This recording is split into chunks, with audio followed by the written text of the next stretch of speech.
Welcome back. When we last left off, when we were interrupted by so many dogs barking, I was trying to explain that you could certainly say that a lot of art of the ancient world meets some of the definition of illustration. But like I was trying to say, um, it's not for a mass market, right? It's not for a large audience. The audience in this case would have been only those dignitaries and people who visited the palace of Ashurbanipal, which would have obviously been a very select few.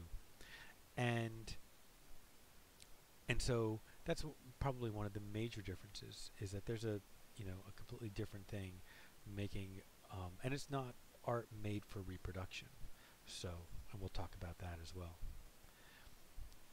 Another definition that we often, or part of a definition of illustration, is we say that illustration is made, artwork that is made to go with and to support a text, and usually is shown side by side with the text, like it's in the same book right next to the text. But we certainly see examples of non-illustration art, especially from the ancient world, where imagery and text are paired. In fact, almost all Egyptian wall carvings would have paired both text and imagery all the time. If everyone remembers, this is sunken relief.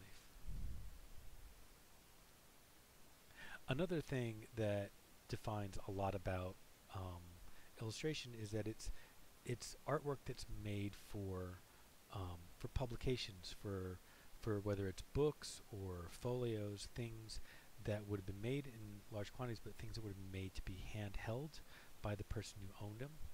Um, and and we see artwork made for books long before we traditionally say we see the start of illustration. The difference here is that this type of hand painting in a book is for a book that is a one of a kind. It's a hand lettered and hand painted book, and the same with this Persian miniature. Persian miniatures are very much like illustration. I mean, I guess you could say they are illustrations, but there is that one major difference, which is that these are handmade illustrations. These were for books to be owned by a person, and these books were prized collections, extremely valuable objects. And that's a different thing than making illustrations to be put into a magazine. So through this course, we have seen some illustration. Most notably, when I did the narrative lecture, the narrative impulse lecture, we spent a little bit of an aside and talked about illustration, about Golden Age illustration, and so I just wanted to recap some of the artwork that we looked at in that lecture to just give you a sense of the different kinds of illustration. And the same point I would make is that, like children's book illustration, especially picture books, because picture books are designed for the illustration to do almost all the work, and for the words to do a very small portion of the work. Children's book illustration and picture book illustration is where some of the best illustration has been made, since the 19th century and continues to be made.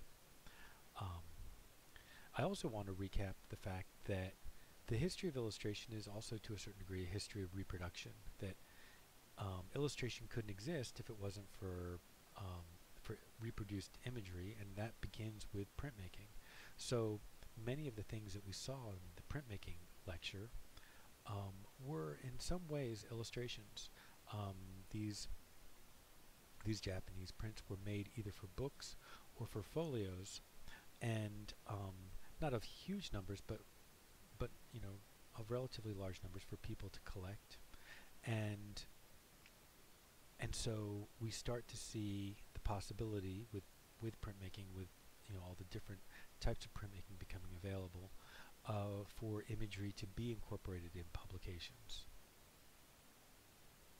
And you can certainly think about all of these advances in printmaking as in part about an advancement in printing and printing of books and reproduction of images that like let's say the innovation of the mezzotint, important to artists, but also extremely important in the history of publications. And the same with lithography. Lithography shortly after it was invented, became the primary um, means of creating imagery in newspapers. In fact, Daumier was employed primarily as a newspaper, well, his version of a newspaper photographer, right? He would go visit, a scene and make a drawing based on it. In this case, he visited a crime scene where an entire family in an apartment was massacred. And like I said, lithography allowed also the use of color. And we can certainly think of something like this, since it is text with imagery and it's for a commercial purpose. It's the selling of a cabaret club, and it's for large publication. Posters were made to be printed and posted all over Paris.